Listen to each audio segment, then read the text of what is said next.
এক গ্রামে বাস করত এক গরিব কৃষক। তার নাম ছিল হাবিব। তার আয় ছিল অল্প, কিন্তু সে ছিল পরহেজগার। প্রতিদিন ফজরের নামাজ পড়ে সে মাঠে যেত কাজ করতে।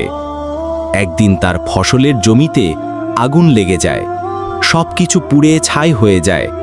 সবাই তাকে সহানুভূতি জানায়। কেউ কেউ বলে, তোমার সব শেষ। কিন্তু হাবিব বলল, আমার কিছুই শেষ হয়নি। যিনি এসব দিয়েছেন তিনি আবার দিতে পারেন।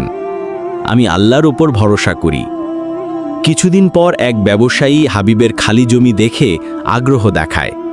জমির নিচে খনিজ সম্পদ থাকার সম্ভাবনা থাকায় সে হাবিবকে মোটা অঙ্কে জমি কিনে নেয়। হাবিবের ভাগ্য এক লাফে বদলে যায়। সবাই অবাক হয়ে জানতে চায়, তুমি এত ধৈর্যশীল কিভাবে হলে?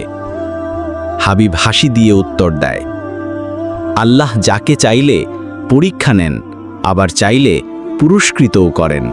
সব কিছুতেই তার হিকমত আছে। এই গল্পটি ধৈর্য, ভরসা ও আল্লাহর প্রতি ঈমানের গুরুত্ব তুলে ধরে।